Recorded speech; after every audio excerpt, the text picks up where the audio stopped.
so the topic of our presentation is the Korean War. The Korean War began as a civil war between North and South Korea, but the conflict soon became international when, under U.S. leadership, the United Nations joined as reinforcement to support South Korea, and the People's Republic of China came to aid North Korea.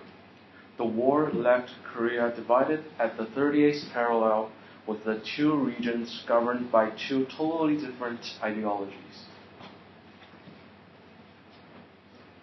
Okay, so to understand the origin of the Korean War, we have to look at the Second World War and its ending.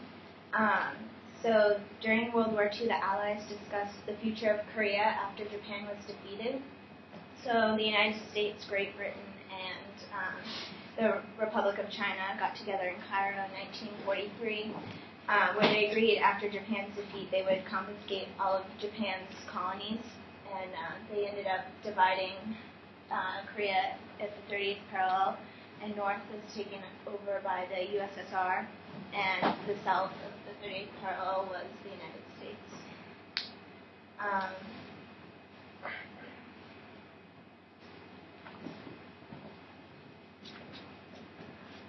So this setup of administration was only meant to be a temporary one. After the war, the United Nations agreed to oversee elections in the North and South in 1947 in the hope that it would lead to the reunification of the Korean Peninsula. However, the Soviet Union blocked the elections in its section and instead supported Kim Il-sung as leader of the Democratic People's Republic of Korea, also known as the North Korea, and the United States supported Sin Man-rhee as the leader of the Republic of Korea, also known as the South Korea. In 1949, under a UN agreement, both the Soviet Union and the United States withdrew their military force from Korea, but both left large numbers of advisors on the Korean Peninsula.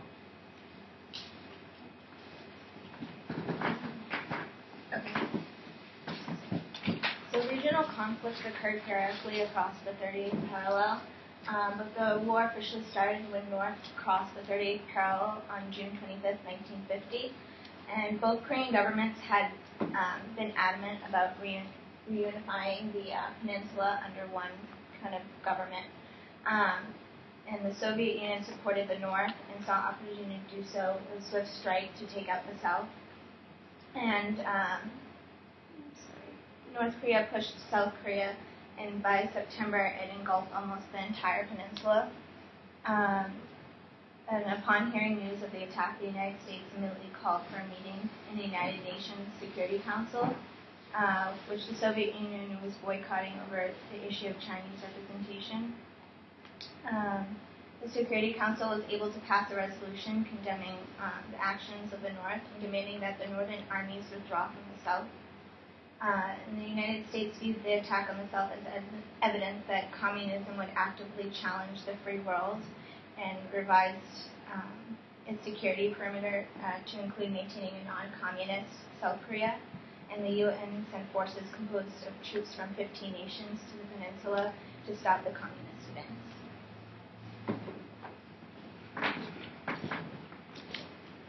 So the UN's entry to the Korean War has escalated an internal conflict to an international warfare. Although the United States has sent the greatest number of troops, soldiers from other countries like Australia, Belgium, France, and so on also fought in the war. U.S. officials argued that this joint military action was crucial for containing the war within the Korean Peninsula. So, September of 1950, the UN forces led by General Douglas A. MacArthur managed to regain lost ground in South Korea and to push the North further north, I guess. After landing in Incheon, which is near the capital of South Korea, Seoul, MacArthur's troops quickly moved to cut off the advancing North Army from its supply sources. And at the end of the month, the UN forces had reclaimed Seoul and approached the 38th parallel. They were deciding whether or not to take a step further to unite the peninsula under one non-communist control, but Chinese leaders had warned that they would intervene in conflict if the UN forces pushed north of the 38th parallel. But MacArthur and other members of the UN command did not believe that either the People's Republic of China or the Soviet Union would attempt to pass the UN forces. So with authorization from Washington, the UN forces passed the 38th parallel on October 1950. They had nearly reached the Yalu River, which marks the border between China and North Korea. You can see it over there. And Chinese officials viewed the UN forces approaching the Chinese border as a genuine threat to their security. And the U.S. and the UN greatly underestimated the power of the Chinese, and their size and strength kind of surprised MacArthur's troops, and they were forced to retreat behind the 38th parallel.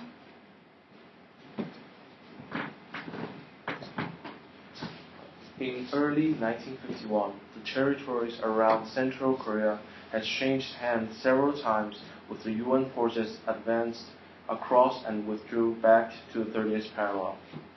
By the time summer came, the war had reached a stalemate. With both sides fighting limited engagements, neither side was in a position to have the other surrender. Although small-scale skirmishes still happened once in a while, both sides were seriously considering peace.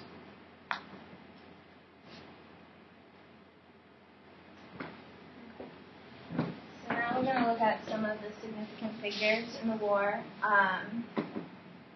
So we have Kim Il-sung, who was the leader of North Korea at the time, and he was the grandfather of Kim Jong-un, who was the first national leader of the Democratic People's Republic of Korea. And Kim led the guerrilla forces against the Japanese Imperial Army until he forced to flee Korea in the late 1930s. And there's actually some debate on what he did next. But the North Korean claims that he organized the anti-Japanese guerrilla army in Manchuria, but others suggest Kim fought in the Russian Red Army. And by the end of World War II, Kim had returned to Korean Peninsula along the Russian forces. And having become an adamant communist, Kim went on to lead the first government in the North and the People's Democratic Republic of North Korea.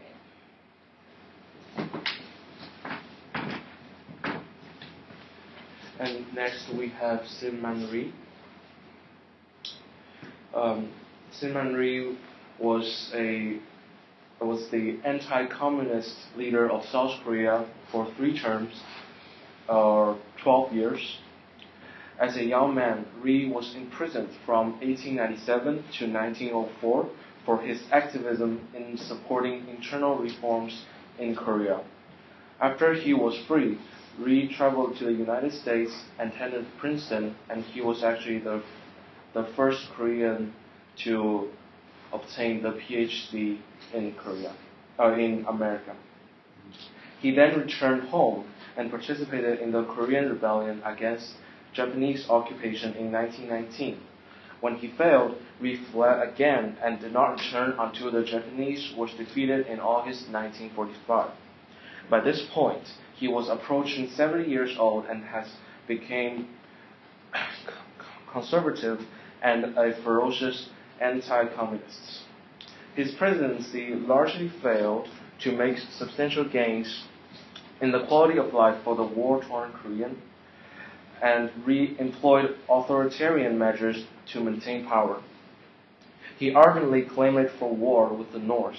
After North Korea crossed the 30th parallel in June 1950, Rhee ordered his army and police to murder domestic political opponents.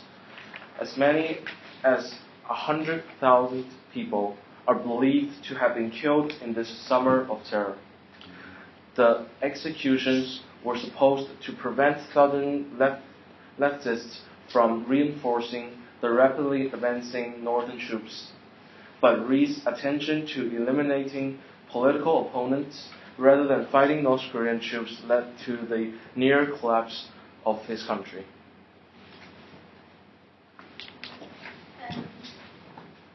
So lastly, we have Douglas A. MacArthur, who is a successful and notable general of the United States military. He was actually born into a military family and with generations of male ancestors who had once fought Indians in the American West. He attended West Point and became the youngest divisional commander in France during World War I. He went on to become a chief of the staff of the U.S. Army in 1930 to 1935, and he commanded American forces in the Philippines during World War II. In Korea, MacArthur organized a brilliant and vicious attack behind enemy lines at Incheon, nearly allowing the United States to win the war in the fall of 1950. However, MacArthur badly underestimated the threat of the Chinese intervention, which I mentioned earlier, and he was caught completely off guard by the Chinese advance on November of 1950. His forces thrown into retreat, MacArthur demanded a massive retaliation, possibly involving nuclear weapons against China itself, but President Truman denied his request, fearing such an escalation would lead to World War III. The two stubborn leaders became immense and nasty public dispute over American policy, leading to Truman's decision to relieve the general of his command, and on grounds of the insubordination. MacArthur received a hero's welcome into the cities from San Francisco to New York after he was discharged in April of 1951, but subsequent Senate hearings over his dismissal largely discredited him in the public eye, and he faded from the public prominence after an unsuccessful bid for the Republican presidential in 1952.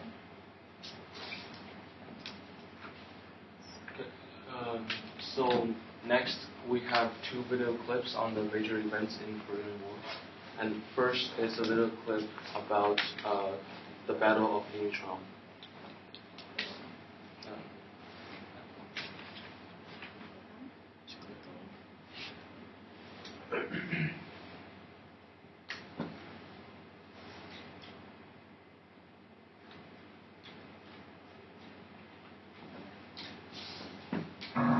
I'm Marlene. I smoked and got macular degeneration, so I don't see very well. If this happens to you,